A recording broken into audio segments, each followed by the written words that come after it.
What's up, ladies and gentlemen, and welcome back to the NFC West Roundtable. I'm your host, Tony Dow with Roundtable Sports. Roundtable Sports bringing divisional opponents together on one stage to talk football. Ladies and gentlemen, make sure you punch the like button on your way in the building. Let your friends and family members know about the channel. Make sure you subscribe as well, all right? Thank you all for tuning in. Hit that like button on your way in. We're going to go ahead and introduce the usual suspects. We got the crew right back with us tonight. Starting off at the bottom of the division, ladies and gentlemen. Unfortunately, man, who saw this coming? Jake with the Rams. What's going on, Jake? I still don't know how the hell they lost that game. What's going on? I'm doing well. The Rams are different, but hey, I'm happy to be here. I'll always show up, win or lose. That's the way it works. So yeah, bring it on. Well, look, put it like this, Jake. At least you're not the only one at the bottom with a 1-3 record as well. We got the AZ sports fan in the house with the Arizona Cardinals. What's going on, man? What's going on? I'm good. I'm good. Hey, we got a division win under our belt, right? We got that going for us. So no, things are good over here. Yeah, can't complain. Hopefully we can rebound this next week, but I know we'll talk about that a little later on. But I'm excited to be here, win or lose. Let's get this going. And at the top of the division, reigning supreme, the big dogs, the alphas, the best team in the NFC West right now, Brandon with the Seattle Seahawks. Say it again, Tony. It sounds so good. Please. Oh, I love to hear it. Look, our defense got a little bit embarrassed on national TV, but we still get to lay our head on that soft pillow of first place, and it's a plush one at that.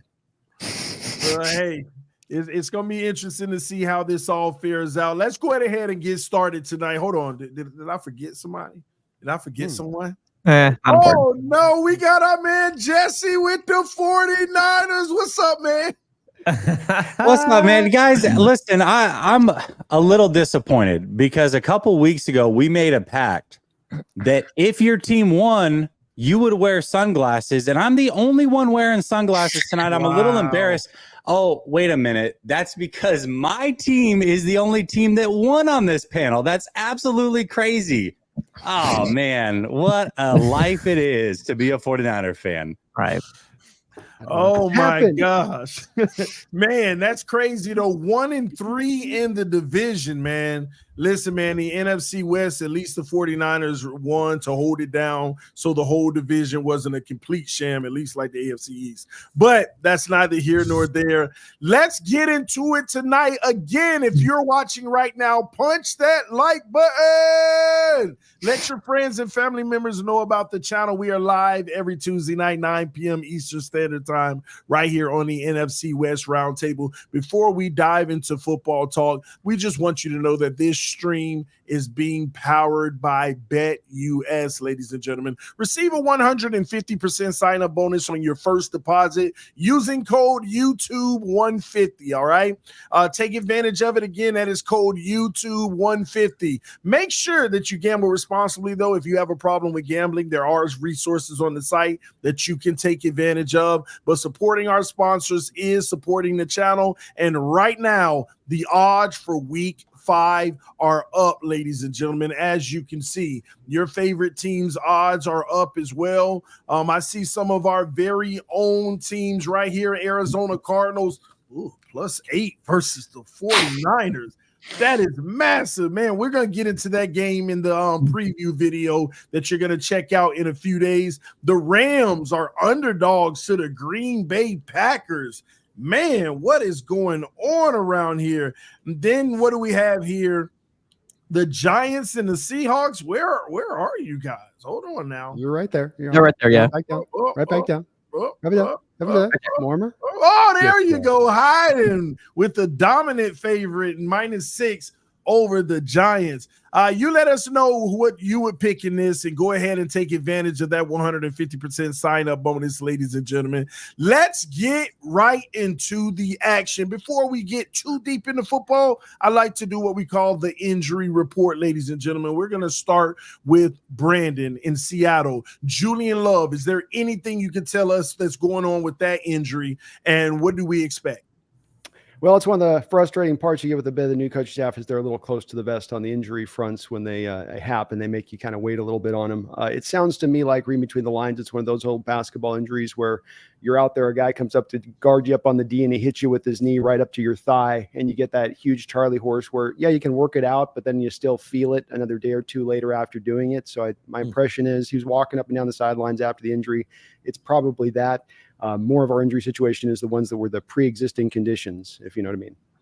Got it. Well, hey, man, it looks like the team overall isn't too banged up like a lot of teams. Let's go over to the 49ers. Fred Warner, what do you got for me, Jesse? Any update?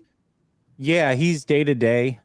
He tweaked his ankle. It sounds like he's probably going to be good to go. I think the biggest injury news, TD, and it happened late last week and was kind of swept under the rug. Everybody knows that CMC has this Achilles tendonitis, but what they didn't realize is he has it in both Achilles. That was just kind of dropped on everybody. It was like, oh, by the way, he's got it in both of them. No big deal, though. They're going to start ramping him up next week. So I don't know what that means, man. CMC may not play this year. I think that's a real possibility. This year?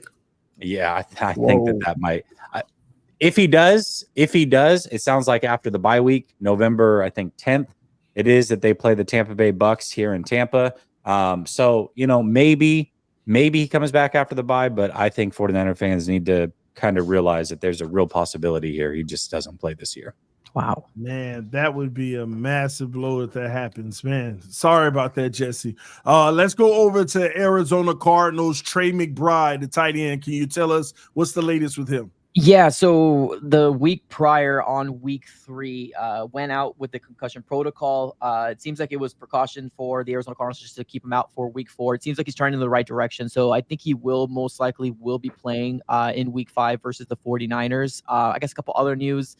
Zay Jones has one more week of suspension, so we'll probably see him in week 6. And then Darius Robinson, our rookie, we're all waiting to see if he's going to be removed off of IR. I don't think it's going to be a thing where he's going to start in week 5. So, yeah, I think you guys will be fine over there, 49er fans. But I think maybe week 6 is what we're pointing out. Obviously, the eligibility is happening this week. I think he is going to be, obviously, maybe the window will open. But as of right now, we don't 100% know. I think tomorrow is going to be when we get the actual information from Jonathan Gannon. All right. Well, tomorrow we get more information on that. Let's go over to the Rams. Last but not least, what do we know about Darius Williams' situation right now? We're waiting on it. Both he and Laryl Murchison were activated in the 21-day window, which means they have essentially 3 weeks to take them off the IR. If they don't, then they're stuck on the IR for the rest of the year. Obviously, they wouldn't do that if they didn't know that these guys were coming back. But they do have a bye after this week. So I think it becomes really interesting. It is worth noting, especially with Darius Williams, it was an injury that he suffered in camp and came back from and re-aggravated right before the season, was placed on IR 3 days before the Lions game week 1. So I think that they're going to be cautious. I'm not expecting him to play this week. I'm just not. And I think they'll probably bring him back for week 7 against the Raiders, considering they have a week 6 bye. All right. There you got some more That's news. huge for the Rams, man. Yeah, big time. Yeah, well, what else is new? It's just like 2022 where you have just 2 star wide receivers are injured, your number 1 corner's out. It is what it is. Well, word on the street, Devontae Adams might be heading out. We'll get to that later. Oh, good Lord, man.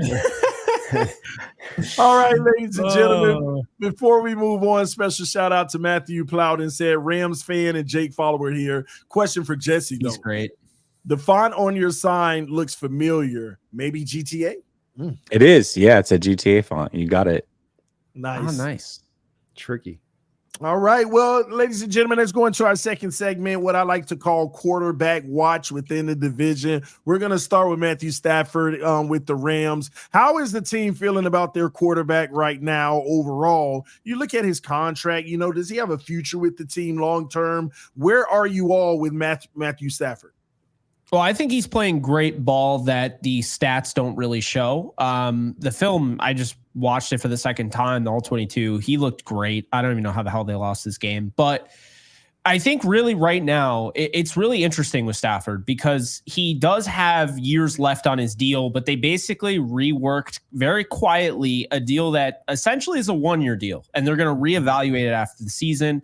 I don't suspect that they're moving on from Stafford. I don't. Now, I think it becomes interesting if the Rams were to have, say they lose to the Packers, then it just becomes a nightmare. And it's 2022 and then some all over again. Now it becomes interesting because if you have a high first-round pick, which they do have their first-round pick, they don't have a second-round pick. So if you have a high first-round pick and you're looking at the future and franchise quarterback and maybe Stafford, tries to play hardball. I'm not saying he will, but maybe he wants more money. The Rams are like, well, we can't even pay you that because right now we're going into a rebuild. We're realizing this is it. We won our Super Bowl. We're good. Then I could see something like that where, maybe you draft, Sanders or whoever, right? I don't think that's what's going to happen. I do think this team's going to turn around and win 10 games. I really believe that.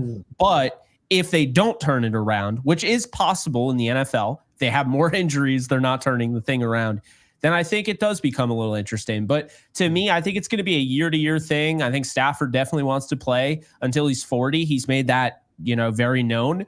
But I think with the Rams this year, it was interesting. He didn't sit out at all, but it is something to monitor. I think it's going to be a year-to-year thing. Maybe this offseason ends up being another 3-year deal, whatever. But he wasn't a fan. It wasn't that he wanted, more money, so to speak. It was the guaranteed money. There was nothing left after this year. So he wasn't really a fan of that. I'm sure he wasn't a fan of being mentioned in rumors to go to the Jets at one point and all of that. So I think it just kind of came out a little bit this year, and they tried to figure it out, and they figured it out for now. But I think it's definitely something to address in 2025. Man, and I'm not trying to be this type of person that wishes, any losses on your team, Jake. But in a world where they start 1-6, you're saying you don't see him potentially being on the trade block before the deadline? I can't see them trading Stafford. I think, and I said this, I think previously on a show, maybe it was on this one last week. I don't remember. I've lost count. But Cooper Kupp, if they trade anyone at the deadline in a lost season, it would be Cooper Kupp, maybe Tutu Atwell because he's their leading receiver right now. Sell high on him if they don't think they're going to re-sign him. He's in a contract year. It would be guys like that. I still, even in a bad year, I don't think they'd be willing to just give up on Stafford. I think they'd really have to see it through in the offseason because it doesn't look great on a franchise. Your 2 Super Bowl wins, because they have 4 NFL championships per se, 2 actual NFL championships, 2 Super Bowl. But the 2 Super Bowl championships came from 2 quarterbacks in Kurt Warner and Matthew Stafford. And if you let Stafford go, I just think that's a horrible look to your franchise. To basically, you threw Kurt Warner in the garbage can as soon as you got 6th-rounder Mark Bulger.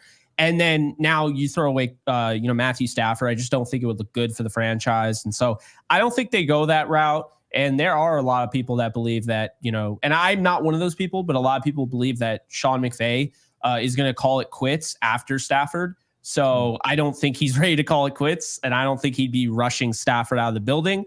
This is at no point have they ever had any animosity towards each other.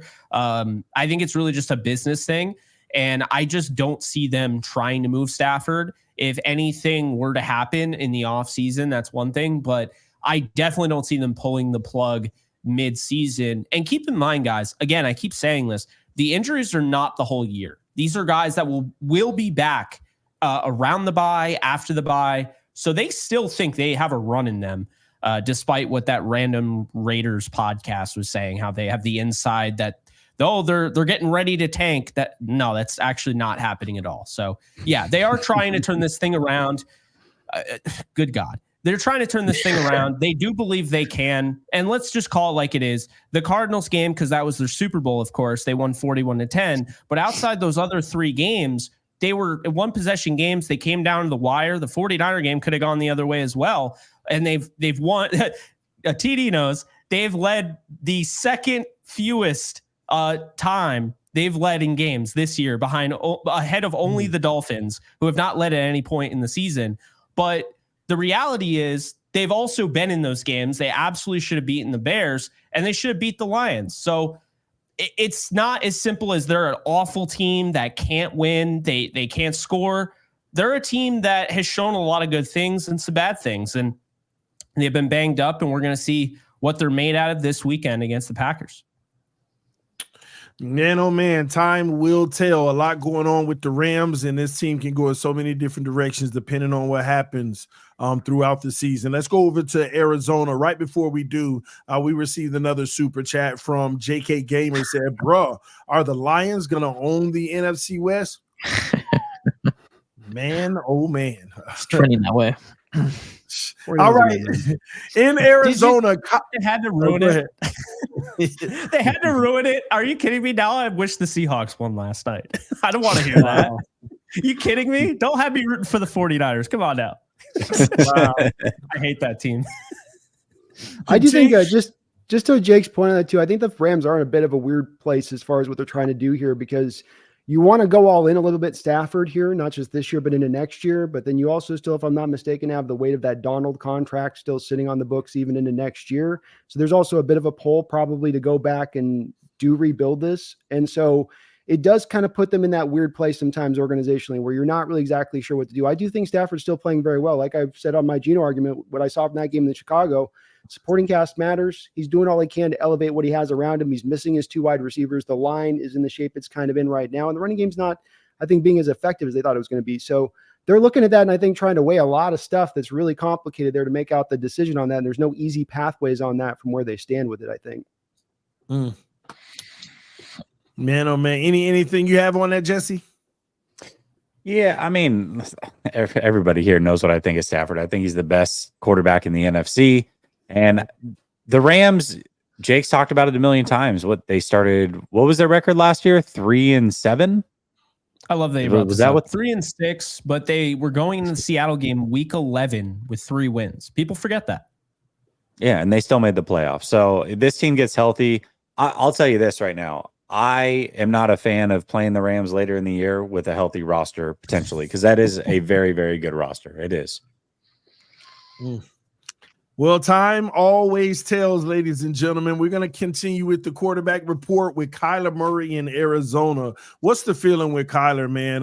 Inconsistency is something that I'm hearing. Can you tell me what's going on? And what about his future? How do they view that?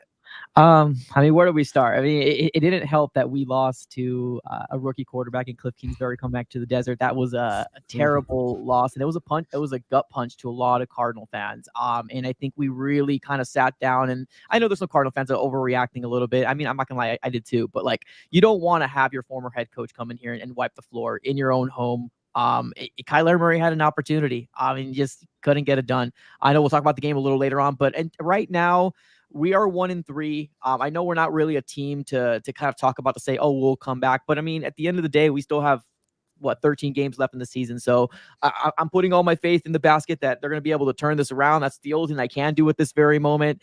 We do have 2 other games that we lost that we only lost by 6 points and then 7 points. So it's trending in the right direction. Obviously, we don't want to see any other games like this because right now the fan base is split with Kyler Murray. There's a lot of people saying, get rid of him. There's some people saying, hey, chill out. It's not on him. But one thing that is very important to understand is that, like, yeah, it is true. It's not all on Kyler Murray. And I watched the film back and I understand that it's not all on Kyler Murray, but like, you do expect your franchise quarterback to win games like that. Now, the Washington Commanders are playing out of their mind right now. So like, good for them. But I don't know, like to get beat down the way that we did, to have our offense look as efficient as it did, there was just a lot of things that kind of came into play and a lot of, mistakes from Kyler. Not a lot, but some mistakes that had us constantly going 3 and out. And obviously the play calls didn't help out as well. So right now, I think the Cardinals are okay with Kyler Murray, but obviously 1-3 is completely different than, let's say, for example, 1-6, right? Where the Cardinals are not one of those teams that usually rebound like the Rams do. But like I said, different regime. We'll see what happens. Right now, Kyler's good, but we'll see what happens for the rest of the season. All right. Well, time once again will tell. Jake, I didn't get a chance to ask in this division, how would you rank Matthew Stafford 1 through 4? Oh, he's easily 1, but I think Purdy's 2, and then Kyler's 3. Kyler's the most talented, I would say, because of the athleticism and just the mobility factor. But yeah, I would put Geno fourth. I think all four of them are good starting quarterbacks at their floor. So I think that like Geno gets a lot of hate, and I've been a little unfair to him as well, but I think he's a good quarterback. Kyler, I think, has a chance to be an elite quarterback someday. And to me, last year was the first time he just started actually playing NFL quarterback in this league. It wasn't gimmicky. He was actually making NFL reads down the stretch. And I thought you saw a really nice growth curve that hopefully was going to carry into the season. Brock Purdy, I am so over the hate towards him. It's ridiculous. He is an absolute stud. And at this point, I'd probably say, I understand he's on the 49ers. I get that, but I would probably say Brock Purdy's the second best quarterback in the NFC. Wow. I think Stafford's number one. It's a lot of good quarterbacks in the NFC. Jared Goff, Geno Smith. Oh, he's better than Jared Goff. If the Lions had Brock Purdy. The hate of Jared Goff is real. All right. Well, AZ Sports fan, do you agree with his order of the quarterbacks in the NFC West? I think the way I had it in the beginning of the season was Stafford, Kyler, Purdy, and Geno. I think I'll put Kyler down a notch. I still want to see a little bit more, so I'll have Kyler at 3. Above Geno. Above Geno. Above Geno. No disrespect to Geno, right? And I know people mean that means disrespect, but no disrespect.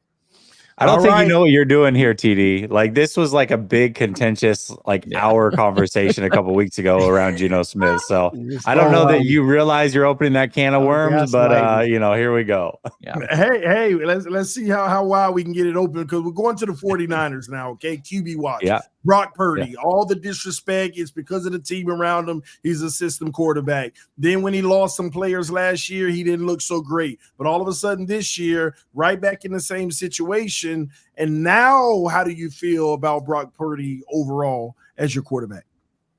Yeah, well, first of all, I know that you're trying to be slick here. You're a Miami Dolphin fan. You're just scouting other quarterbacks, hoping that one of them could eventually make their way. I know what you're doing, TD. The next question is like, would he take $30 million? Is he into a midterm? Maybe do you think for you guys? I mean, for you, available. You guys.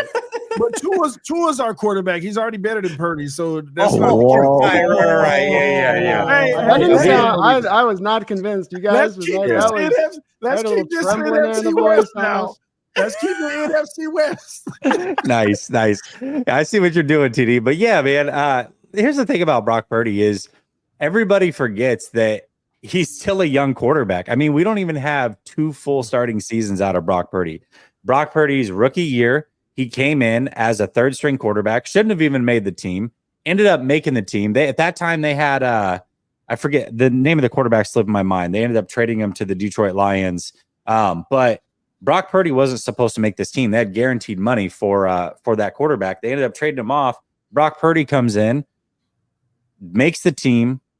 Then they need him to play after Trey Lance goes down, Jimmy Garoppolo goes down. Looks fantastic. They go to the NFC Championship. He gets his elbow damn near ripped off.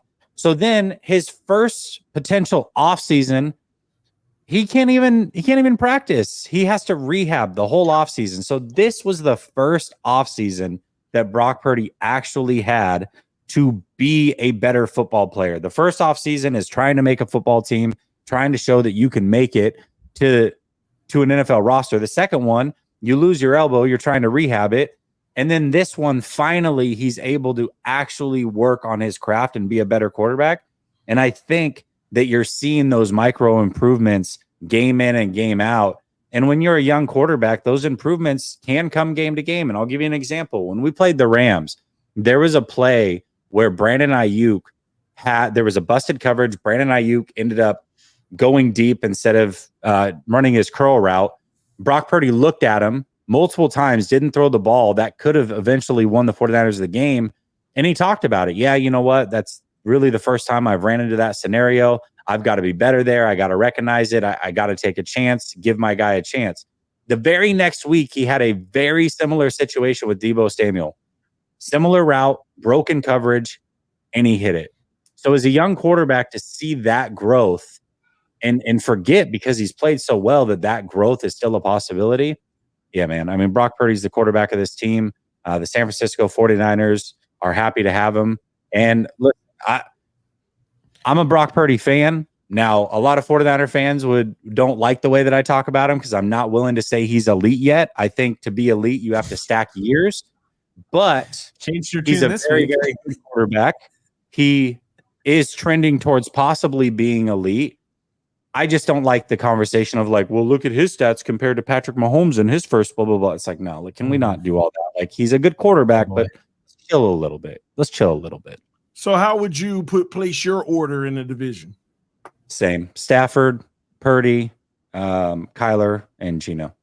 All right, Brandon, let's get to it, man. All the disrespect to Geno that I'm hearing right now, they're putting him in the basement. A lot of people say that you have the best record in the division right now because you have the best quarterback in the division. How do you feel about Geno right now? And why does he get disrespected like this when he's been technically balling out, right? Well, first off, I'm not surprised the gentleman's opinion because these are the same guys who a couple weeks ago said they thought at the start of the season Geno would be benched by week 5. And that means by next week he should be about due, right, gentlemen? I didn't say that. I did not say that. That didn't come from Where are we at on that one? Is the benching coming? Would you say? I mean, to your eye test last night, was it like get him out now, or was it like you'll give it a couple? I did not say that. I said that Sam Howell, who by the way is not a bad quarterback, I wouldn't be surprised if he saw some playing time. I would not be surprised. That's what I said. I didn't say he right, like. Well, but I mean, that's inferring that you think. Well, that is inferring that you think Geno's going to be. He doesn't play unless you're thinking Geno's going to be. I'm not saying Geno gets injured, then he should go get. You're saying he'll get some playing time. As if anyway. The thing with this is that this is no new thing under the sun, and I've been arguing this for 2 years, and it's Jake and his team right now got to see this last game, as I mentioned earlier. What happens to even a really great quarterback when they don't have that supporting cast holding up on their end of the bargain, even in just certain parts? And it's kind of a checklist thing. It's your defense. It's your offensive scheme and structure. It's the play caller. It's the supporting cast that you have at both the offensive line and the skill position players. It's not just to cherry pick skill position players or to find one thing that suits the arguments, to look at all of those factors and take it in. And I think that it's the hard thing to do at times in assessing the quarterback, because then it doesn't just become as simple as looking at a stat sheet and bearing it out. It becomes about having to really weigh in all those kind of factors. And it really does affect quarterback play. If the Rams in this last game had more of a healthier offensive line, if they had even one of their wide receivers, a Puka or Cooper Kupp out there, is that a wildly different probably outcome and score? Probably so. And with Geno, I mentioned this because over the past 2 years, he's not had that support structure. 2 years ago, the year that he won the Comeback Player of the Year award, you went into Detroit and you won a game out there in Detroit that year when you were starting 5 rookies. 2 rookie tackles on either end, and he had to score every single possession. If he had 1 punt in that game, you lost that game.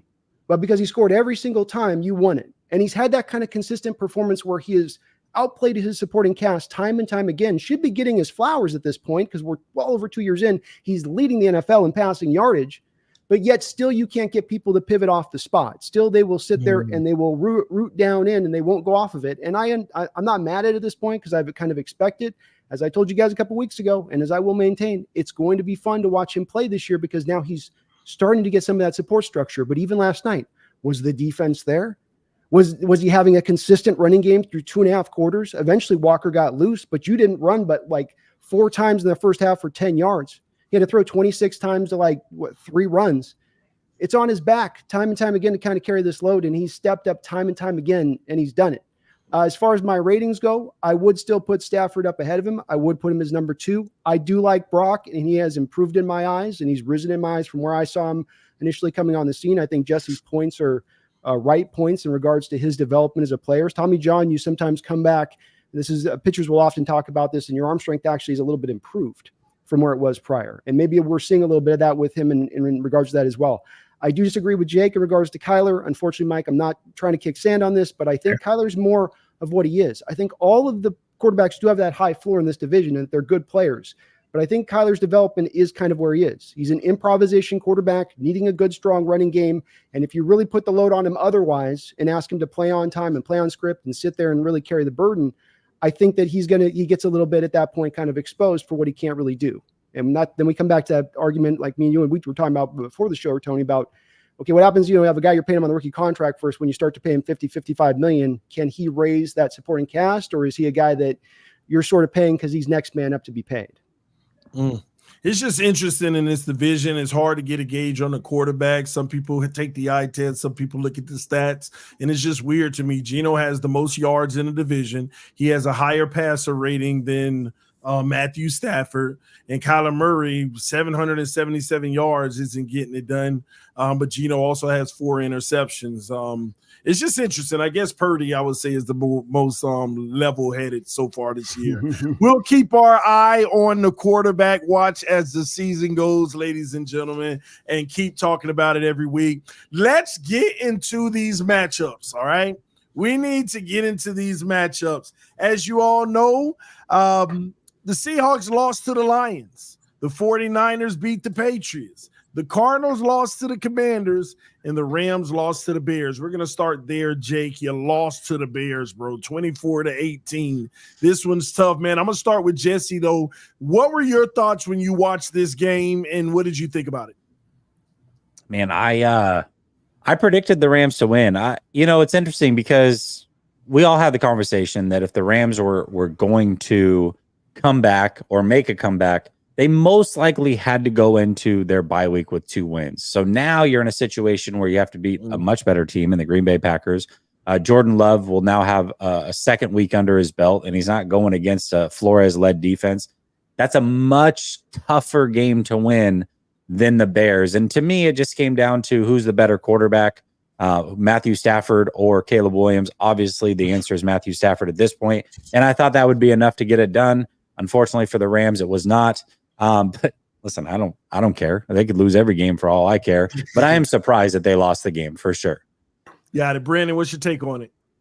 Yeah, I think that it was a game that you just felt a little bit to me. My bottom line is I think you just felt a little bit of the lack of the playmakers on the outside. Tutu's holding up as much as he can. I saw Jake's stat about winning and creating the separation, but I still think you saw a little bit of some miscommunication from Stafford. Not as quite as comfortable out there with some of those guys at times in this game.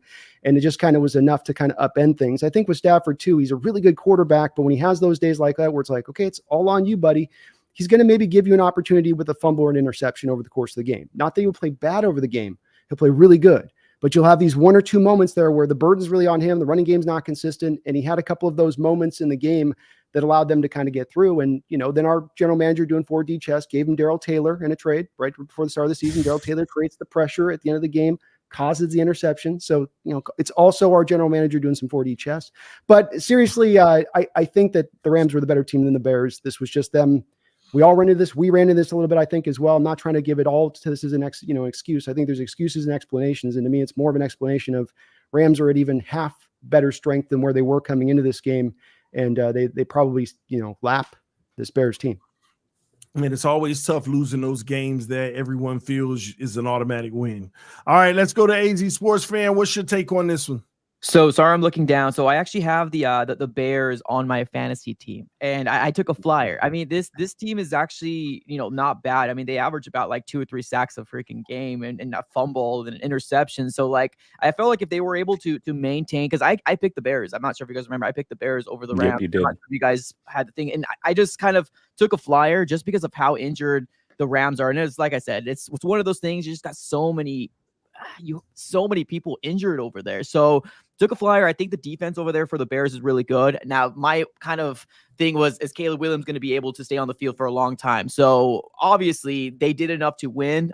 Do I think the Rams are a better team? Of course, absolutely. But like Brandon was saying, it's just one of those games that kind of got away from you. And it's unfortunate because right now in the NFC West, me and you are both sitting at 1-3. So every win is very, very crucial. And then obviously you have Jesse at 2-2, but literally one win is going to shoot us up. So I'm not surprised because I really do believe in that defense in the Chicago Bears, but I do think that you should have won just because we're kind of both in the bottom right now. So yeah, that's all I got. Can I trigger Jake? Why don't we have Achillea Witherspoon out there, man? Tre'Davious White's a penalty machine. I just every time I'm watching it, I just watch him just yanking and a pulling and a yanking, man.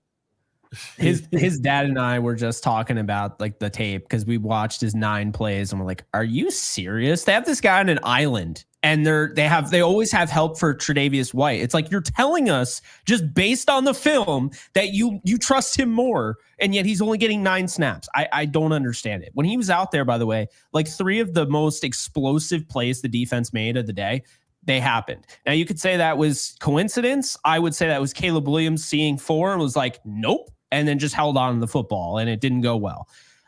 I don't know for the life of me how they lost this game. I don't. But I will tell you this right now.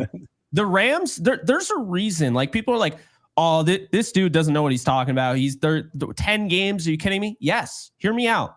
So while Cooper Kupp and Puka Nacua haven't been on the field, the Rams are second in the league, tied for second in the league in scoring attempts per game. They're getting into the red zone at will. They are driving down the field at will. They did the same thing against this Bears defense, I was told, is so dominant. You know what the issue is? They keep shooting themselves in the foot when they get to the red zone. Kyren Williams can't be stopped. I have not seen one team stop him. If you ran it 4 times every time you got in the red zone, I don't think anybody could stop him. He's a fantastic running back. He's number 2 behind only Christian McCaffrey in the league, which I guess would put him number 1, because from a full perspective, you talk about pass protecting, you talk about the receiving ability, which he's not utilized nearly enough, and you talk about the rushing ability. Kyren Williams is the best running back in the league right now, while, of course, Christian McCaffrey is out.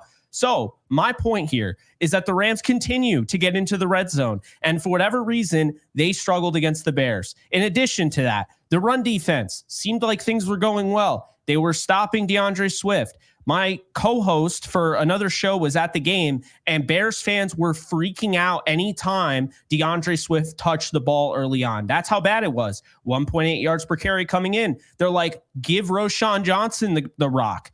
Well, then shortly after that, we started to see that the linebackers are a problem. Everyone in Rams land seems to be getting on Jared Verse. No idea why. He's second in pass rush win rate in the league, only behind Aiden Hutchinson. But yes, let's put it all on him. The reality is this. The Rams are getting a ton of pressure up front. They're like number 1 in pressure rate in the league, and they blitz the 4th fewest in the league. So they're getting a lot of natural pressure. That's first thing. Second thing, their secondary isn't healthy. They don't have Kello playing every down like they should, and they don't have Darius Williams back. They also lost John Johnson, so they're starting a rookie in Cameron Kinchins who is not ready to play football at a starting level right now, and he's playing at safety. They have 2 linebackers who shocked me and played extremely well in the first game against the Lions. So then my dumbass went on and did a video about how good they looked, and then immediately they were gone. That play that we saw in week 1 has not existed since. So what we're seeing is that, yes, I have no idea. I knew why Ernest Jones was traded. I don't necessarily agree with it anymore. I don't know why they did it. These guys have not gotten any better. They had a good first game. Easy to have a good first game of the season. These guys are NFL football players, but a down-to-down basis, they're a problem. Not getting enough depth in their coverage drops. We saw the touchdown to DJ Moore. But let me make this clear. They held DJ Moore, Cole Kmet, Keenan Allen, and Rome Odunze under 40 yards. They had Matthew Stafford slinging the rock all over the place. Tutu Atwell was explosive as hell. He's just always open. Whittington went off. They threw, I think he had 9 targets in this game, was always open. Kyren Williams almost had a 100-yard performance, only didn't because they stopped running the football. And yet all those variables, and they lose this game. It's wicked frustrating, but I will say this to Rams fans. This week, this is it. You have to come to play, and it is going to be at SoFi, so I like that more. They haven't been able to win on the road. They're 0-3. Their only win was at SoFi. So I will say that. And yes, while the defense is frustrating, I think now with a loss, and I said this after they beat the 49ers, I said, when you win games, it's harder to, justify making decisions like benching Troy Reader, benching Christian Roseboom, giving some other guys opportunities. But now that they lost this game, which is inexcusable, they dominated most of the game. Now you can make those decisions. So I'm expecting, maybe I'm dumb for doing this, but I'm expecting them to make some different changes on the defensive side.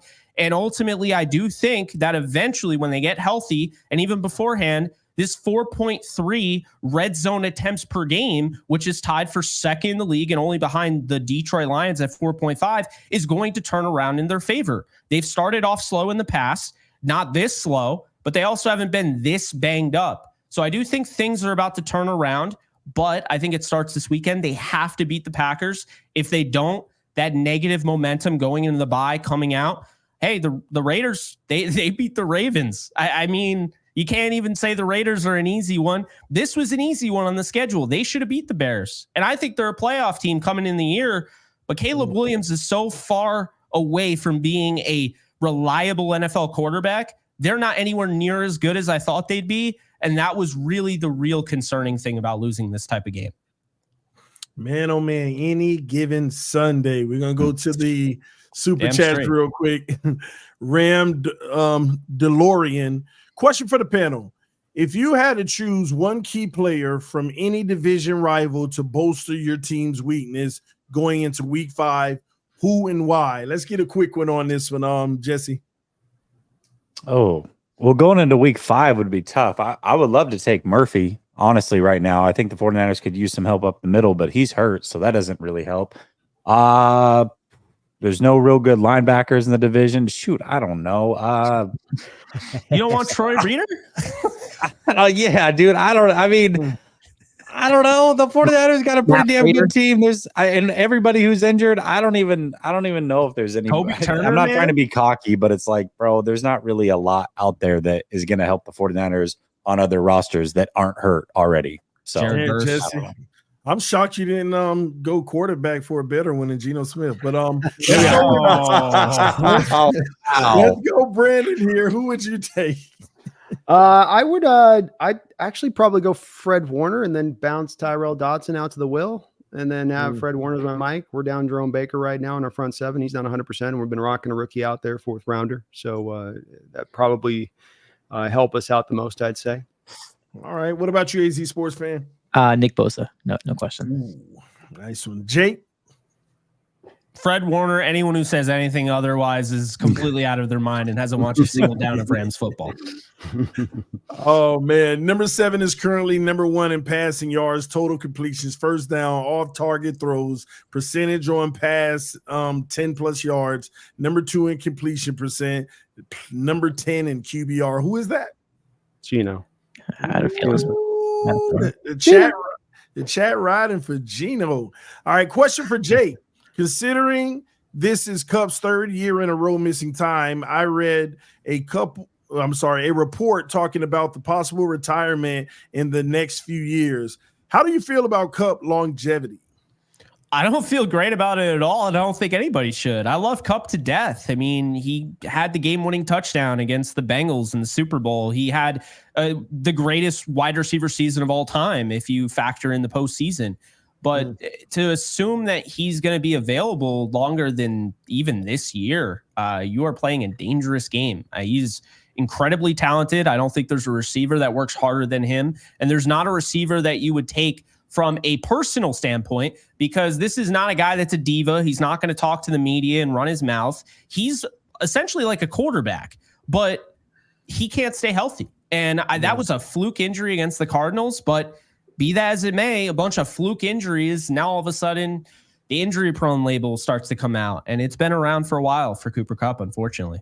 Can I ask you, Jay, because I think this is also a bigger conversation with Jesse on this one, in regards to these coaches, when they get these toys that they really like, they will just burn the hell through on them. And when you looked at Kupp a couple years ago at the target rates and how much they were using him, and you can kind of see this a train coming down the tracks. Maybe we try to massage a little bit of this out, and maybe it's the right answers that you don't. This is football. That's the nature of the game. It's brutal. Sorry, bud, but get your touches, then you're out. But I feel like on both of those 2 accounts, you got this double Achilles thing going on with McCaffrey right now, where there's a bit of this where you could have kind of been a bit of preventative in this as a coach and how you're looking at this. Instead, you just sort of went, it's all we got. It's all we got. It's all we got. And is there any kind of that maybe factors into this a bit? Brandon, you have to be on the right track, I would imagine.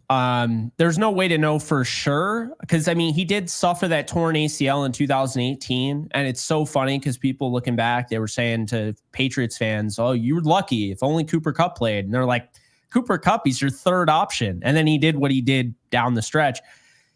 Just the reality of it is, I watched him get hurt as the number 3 and number 2 option. But then he took over those targets, and we saw in 2020, and Jared Goff was just peppering him with those short passing attack in 2020. And so I think, at some point or another, I mean, if you overutilize a guy who's already had injury concerns in the past, I think, yeah, you kind of marry that a little bit with the situation that's going on with Christian McCaffrey. This is a guy that couldn't stay healthy in Carolina. You know, I know that because I drafted him on my fantasy team twice. I never once got anything out of the guy. I had both years he got hurt. Point being, though, is that both guys had previous injuries, and now you're using him. Cooper Kupp had to be the guy on Sunday Night Football against the Lions, and then you go on not a short week, I want to say, but a little bit shorter of a week playing on Sunday Night Football. And then you go and you go up against the Cardinals. And yeah, I mean, you know, and then Christian McCaffrey, I mean, we already know what he was in Carolina. And I said last year, I'm like, that's not sustainable. The way they used him last year was not at all sustainable. And if I knew, like if I was the 49ers, I knew what I had in Jordan Mason last year, I would have already been managing him. I think with the Rams and Cooper Kupp especially, Stafford has such a rapport with Cooper Kupp that it's been harder. But then you had Puka Nacua come into the fray, and then it got a little bit easier. Nacua goes down. Now you're back to force feeding Cooper Kupp. And I mean this with all disrespect, with all due respect, not disrespect, due respect. The Rams offense it's almost like a basketball offense in which you're only focusing on, say, Steph Curry. It's the ball sticking. You're not getting enough floor separation. With Cooper Kupp, it's like, even with Stafford, he's so great at spreading the ball out. You threw like 8 different receivers. That's great. But when Cooper Kupp comes back, are they going to still be throwing at Tutu Atwell? Are they going to still be throwing to Whittington? Are they? And that's McVay too. So to your point, I do think, yeah, they've overused him a little bit. And definitely on Christian McCaffrey front. And I do think that has led to it. All right. But there you have it. Stimpy said, how about Geno getting benched soon? Yeah, I don't think so. Get him, Brando. All love, guys. 808 Niners said, I remember C-Squad fans. Wow. Saying they had the best secondary. You made golf look like an elite quarterback. Goof. I'm sorry. I'm trying to give him credit. Man, the next 2 weeks will be interesting. Bang, bang, Jess. Oh, man. Sean McPass. That's why. Brenda said, thoughts on our defense that could be improved. Brenda. Well, it's just getting healthier. I don't think the panel would push back at all if I told them, you know, you're down 5/7 of your front 7 going into any football game in this league. You're going to be in some treacherous shape. Say nothing of going up against a team that's a true, at least playoff contender, if we can just try to keep it in a reasonable place. And that's what they ran into in this game. And then there's even more of a reason beyond it. I don't, again, want to put it onto this. The Lions won their game against us, so I don't want to make it seem like I'm not saying they didn't take care of business, and Goff did. He was as good as I've ever seen Goff. I didn't know he had that, Jake. I didn't know he had that sort of improvisation stuff there, where he's doing like moving around and stuff. Like, good. What is this? Oh, he didn't. Really special? He never did. I don't know. I was he did it twice. He did it twice. Golly. 2018, he did it twice. He did it against Kirk Cousins and the Vikings on Thursday Night Football, Week 4, and he did it against Patrick Mahomes, Week 11, against the Chiefs in the 54-51 game. That's when I said Jared Goff looks like the best quarterback in the National Football League in those 2 games. After that, he did not do that. Yeah, I've seen many versions of Goff. I've seen good versions of Goff, but you know, he was definitely on it. Now we made it easy on him. They ran down there, throw it on us, all that, but we did this also for a reason, right, guys, too, because of this. The guys aren't beat up. It's a little bit like Jake's situation where guys are all coming back. You're not down everybody for the season.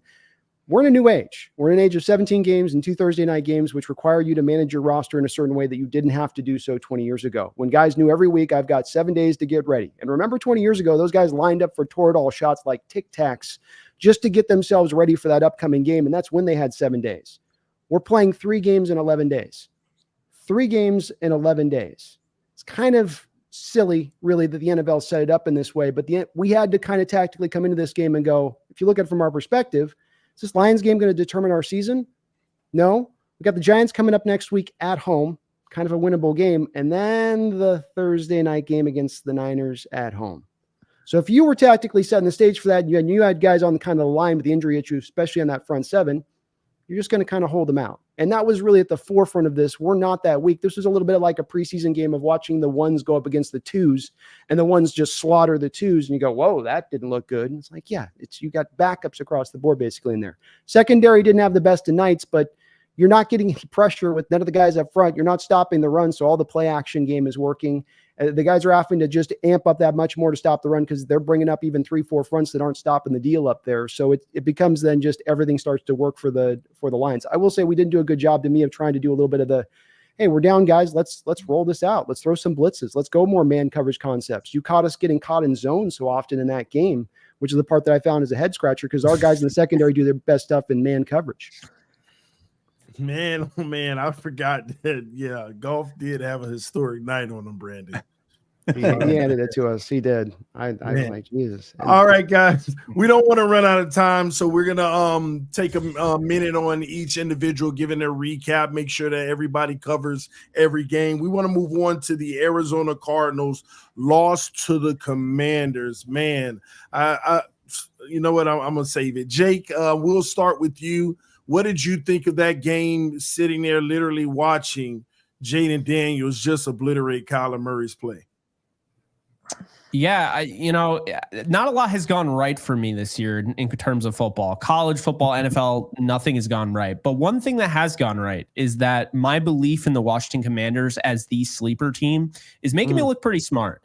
And I came into this season thinking, Dan Quinn is incredibly underrated, and people have already forgotten that. And Dallas has no chance without him. I mean, Mike Zimmer is way in over his head and totally out of touch. But when it comes to the reason why I believe in Washington, it's what Dan Quinn got to come to Washington. He got Bobby Wagner to buy into this. He got, Luvu to buy into this. He brought Chin. He brought his guys from Dallas. That's the thing. And now you factor those guys in with a Terry McLaurin and a Brian Robinson. And then, of course, Jaden Daniels, who I think was coming into this season, I thought he could be a stud, but I didn't think he'd be like this. So, and I'm not even saying it was a perfect game for him. Okay, he did have his moments. He had the pick, bad decision, whatever. But I'm really impressed with what I saw, especially going back to the Cincy game. But what I saw in this game was that, I hate to break it to Mike, the Cardinals are not that great. I thought that they were a little bit better, and I think the glass kind of shattered in real time. Washington's a good football team, okay? Yeah. That is not a bad loss. Obviously getting blown out is a bad loss. The team losing to them isn't a bad loss. But the Cardinals just keep shooting themselves in the foot. I just don't really understand. The Lions game, they should have won. They stopped running the football. I just don't really understand what they're doing. James Conner was running effectively. He had 18 carries for over 100 yards and a touchdown. And Trey Benson, this team could not stop Arizona's run game. I don't know why, for the life of me, they didn't just keep running the football. At no point did Washington show any ability to stop their run game. They had 181 yards rushing, 32 carries for a touchdown. I would have just kept running the ball. How do you lose 42-14 running the ball like that? It's insanity to me. And you look and you're like, how did this happen? Like, really, how did this happen? Kyler did not even throw a pick. Like, how do you lose 42-14 when you have a run game? Kyler Murray doesn't throw an interception, plays pretty much mistake-free football. I mean, that's the thing I don't understand. It was one of those games, like kind of like the Bears game, where I didn't understand how the Rams, lost. I didn't understand how the Cardinals got blown the hell out. That's what I don't understand. And watching the game, I still don't really get it. So, yeah, I've seen this now multiple times. I understand they ran 32 times. You'll say, well, how much more do you want them to run? If they're having success and you have DeMarcado running for 6 yards a carry and you got Trey Benson running for 5.6, if you're like, yeah, we don't want to use James Conner too much because we'll need him. Okay, well, why isn't Trey Benson getting 20 carries and Amari Dema? Just run the ball if they can't stop it. What I see way too often with offensive play calling is that they'll get away from something that works because they're anticipating that eventually it won't work. You can't keep doing this. Who's to say you can't?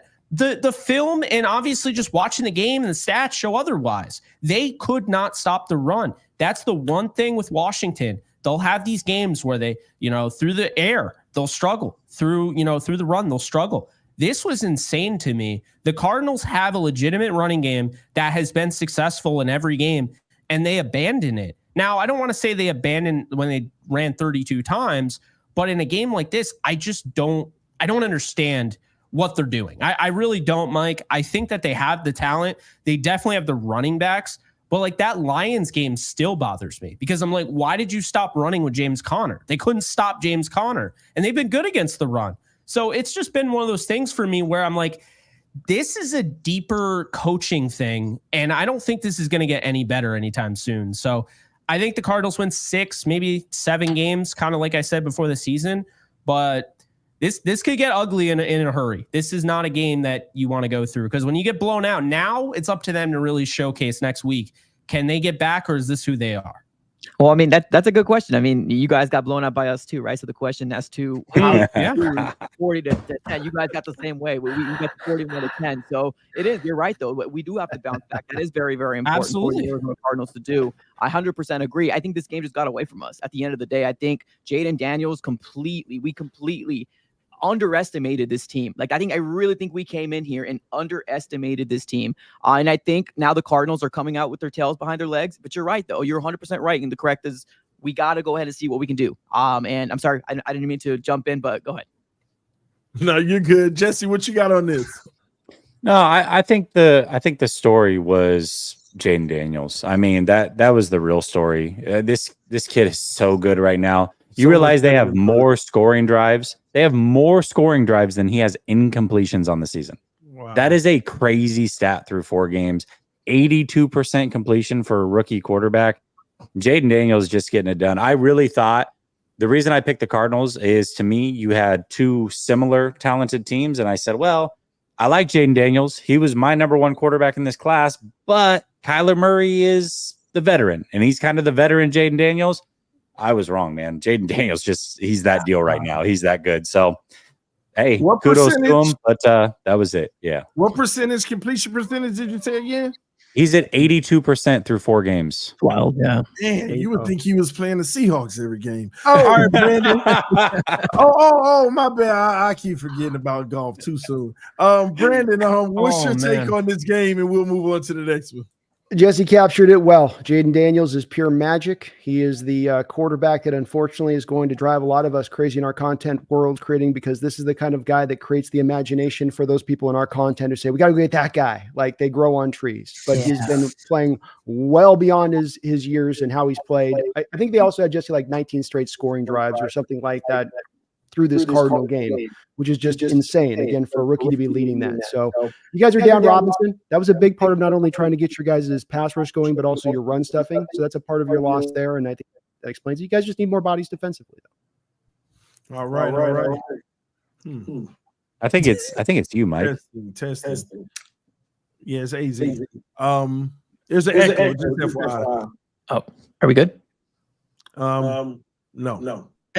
It's whenever we're talking. It's whenever we're talking. There's an echo on your end. So just mute when you're not talking. Okay, sorry about that. Am I good now? Just mute it. Yeah, you're good. You're not good. Let your mute. Anyway, all right. We got a few more super chats here. I think we hit that. Then we got thanks, Brandon, for a lot of us being here. I appreciate this channel, but these 49ers and Rams fans kind of smell. Stafford, Purdy, Kyler, Jimmy, Geno, he's 5th. So, thank you, and Bears. Go Niners. Oh, man. What a week, man. What a week. Let's get into the next game. When there's you guys, dude, this just and we're losing everybody. They're dropping like flies. All right, listen, for the sake of time, let's just roll with it. Let's talk about, we'll go to the Monday night game. Just real quick, I'll recap the 49ers game. Listen, I predicted a score of 30-13.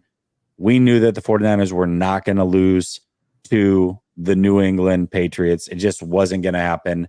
New England doesn't do anything particularly well. They're a decent run defense. They can run the ball well, but teams are starting to figure out if you just stack the box, you blitz them heavy, they really can't move the ball offensively. And I felt like if the 49ers were true Super Bowl contenders, they needed to win this game by a blowout. I challenged them to win 30-13. they met that challenge exactly. So they got out of it relatively healthy other than the pre-existing injuries. There's not a ton to talk about. The 49ers have a great opportunity. We talked about it after the loss to the Rams, that if they beat the Patriots, they beat the Cardinals, it then can set up that Thursday night game for who is the number one team in the division. The 49ers could go from last to first in a 3-week time span. Right now, that seems to be playing out just perfectly.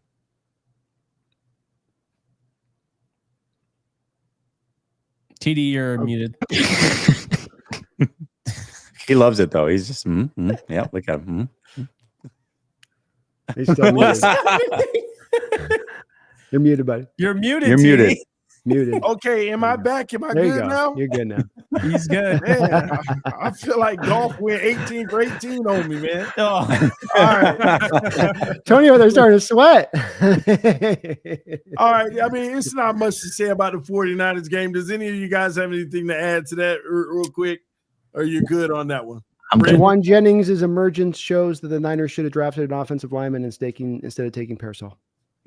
Thank you. I agree with that. I'll also say real quick, the Patriots, they had to be able to run the football, as Jesse said, sack the box, rush the passer. You like Brissett, but he's not going to win these type of games. So I wasn't really surprised by the result. But he will win the type of game is against Miami this next week. Go ahead. Should we talk about the Seahawks game, Monday Night Football? You know, sometimes I forget I have control of the show. So, oh, man. All right, man. Let's get to the last game of the week. Man, I mean, we've been talking about it. We've been throwing subliminals, you know. The Seattle Seahawks played 18 for 18 and lost 42-29. Jesse, we're going to start with you. What were your takeaways in this game with the Seattle Seahawks? Yeah, I thought going into this game that the Lions would win it. You've got a classic team that can run the ball pretty much on anybody with 2 good running backs and a very good offensive line against a team that their defense is much improved.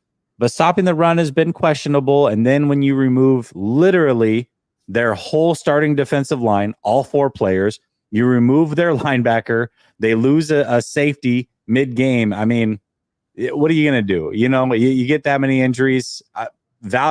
Honestly, a valiant effort that they were able to stick in that game. But ultimately, the Detroit Lions just had more horses that night, and it is what it is. A lot of people look at Seattle and they say they're frauds because of the team that they've beaten or the teams that they have beaten. I don't look at it like that. I will say this. I just caution 49er fans. I think we're going to beat Seattle. I do, just because I don't think that much of Geno Smith, and I guess we'll find out that night. But I do really respect this defense and this scheme. That team that we saw on Monday Night Football is not going to be the same team that the 49ers face. They're going to have 5 players back, maybe 6 defensively that we're not in that game that are all starters. So it'll be a much different team that we face on Thursday Night Football. All right, Jake, what's your quick take on this one? There were 21 penalties. Can we calm down on the prime time penalty throwing? Good God. But aside from that, I thought that the Seahawks did the best they could with what they had. Geno almost threw for 400 yards. The Lions are the better team. They really play well at Ford Field normally, so I wasn't surprised by the result. But I also don't think this was you got exposed because you haven't played anyone. You lost by 13. Let's see, the Seahawks when they have their defensive front back and they're fully healthy. Well, time will tell. Let's go with AZ Sports Fan. What's your take on this one? Honestly, I actually got a new gain respect for Geno. I don't think he's trash anymore. So no, I think he did a good job. Now you're 1. You're no longer 0. Obviously, I won't put him over Kyler, but I do think that the Lions are the better team at the end of the day, and they have that 2-headed monster. I think honestly the Lions are that good. They're probably going to run through the West. I'm sorry, Jesse, but this team is really, really well put together. But overall, I think you guys stood up pretty well against them. DK Metcalf, Kenneth Walker, great running back. But overall, I don't think this is a surprise to me. I think the Lions were going to win. Brandon, what happened, man? I think Jesse captured well. I always hate putting injuries as an explanation. We're all, having to deal with it our way. Man, you guys got Hargrave out. You're missing McCaffrey. Even with Kittle and Debo back, you guys still know they weren't at 100%. Still out there doing what they could. So I hate doing it, but I just do come back to that thing of your front seven defensively is what's going to drive your defense in so many ways. And I think any NFL team you have that's down that many bodies, you're just not going to get it done. Offensively, they did everything they could. Those guys were trying to overcome. They were trying to pick up their defense. And I really feel great about this offense moving now forward. We might start to see now where the air raid concepts have been ones that haven't really taken as thoroughly into the NFL. It's been all over the college level, but have not gotten to the NFL side of it. Yet, what do we have Jaden Daniels running out there in Washington? What do we have Washington now? What do we have Seattle now running out here with our scheme in this play? So we might start to see this be the new, turnover change a little bit offensively as we see all the evolutions like we see defensively from the Fangios to the McDonald schemes and those things taking over.